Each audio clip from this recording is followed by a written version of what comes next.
বাজিতপুরে UP সদস্যের পুকুরে দুর্বৃত্তদের বিষ, 15 লাখ টাকার মাছ নষ্ট।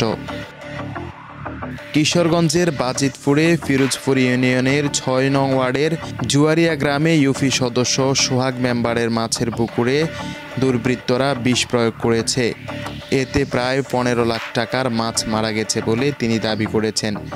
ঘটনা ঘটেছে রবিবার 21 সেপ্টেম্বর গভীর রাতে।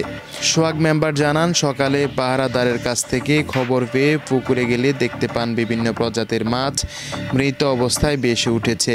3 একর জমির পুকুরে ব্যাপক ক্ষতি হয়েছে। তিনি বলেন, বিভিন্ন জায়গা থেকে ঋণ নিয়ে এই ব্যবসা শুরু করেছিলেন। এখন কিভাবে ঋণের টাকা শোধ করবেন তা নিয়ে দুশ্চিন্তায় পড়েছেন। সোহাগ মেম্বার অভিযোগ করেন, রাতের আধারে দুর্বৃত্তরা পরিকল্পিতভাবে এই ন্যাক্কারজনক কাজ করেছে। তিনি আগামীকাল বাজিতপুর থানায় লিখিত অভিযোগ দায়ের করবেন। পুকুরের পাহারাদার শরাফত ইসলাম জানান, রাত আনুমানিক 10টার দিকে তিনি পাহারা দিয়ে ঘুমাতে যান। সকালে উঠে দেখেন পুকুরে মাছ মরে ভেসে উঠেছে, তবে কে বা কারা বিষ দিয়েছে তা তিনি দেখতে পাননি। ঘটনার খবর পেয়ে ফিরোজপুর ইউনিয়নের ছাত্র দলের সহসভাপতি ফারুক মিয়া ঘটনাস্থল পরিদর্শন করেন। তিনি বলেন, এমন ন্যাক্কারজনক ঘটনা অত্যন্ত দুঃখজনক। ভবিষ্যতে যেন আর কারো সঙ্গে এই ধরনের ঘটনা না ঘটে সে বিষয়ে সংশ্লিষ্টদের ব্যবস্থা নেওয়ার আহ্বান জানান। Desk report, Bartadesh news, Dhaka. Mohammad Sohag Mia, বর্তমান 8 নং ফিরোজপুর 6 নং ওয়ার্ডের রানিং মেম্বার। আমার এখানে প্রায় 3 একরের একটা প্রজেক্ট আছে।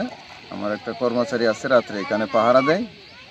তো সকালে ঘুম থেকে উঠে আমাকে তাড়াতাড়ি ডেকে আনছি। রাত্রে কে বা কারা জানি বিষ দিছে, ও দেখে নাই, বলতে পারে না। আমার সকল মাছ মারা গেছে। আমার এখানে প্রায় আনুমানিক 10 টনের মতো মাছ ছিল। প্রায় 15 লক্ষ টাকার মতো ক্ষতি হয়ে গেছে আমার। আমরা সকলে মিলে মাছগুলি উঠাইছি। এই মাছ উঠানির প্রমাণও আমাদের কাছে আছে, মাছগুলি মারা গেছে। আমি কাউকে দেখি নাই, যেহেতু আমি তো কাউকে সন্দেহ করতে পারি না। হয়তো আমার যারা এন্ট্রি আছে এরকম কেউ এই কাজগুলি করতে পারে আর কি, আমার ধারণা এরকম। কিন্তু আমি কাউকে দেখি নাই, এমন কোনো প্রমাণ আমার কাছে নাই। আমি যেহেতু দেখছি না, আমি চাই যে এটা যদি কোনোভাবে আমি জানতে পারি, তদন্ত করে কে বা খারাপ করছে, এটা আমি আইনত ব্যবস্থা নেব পরবর্তীতে।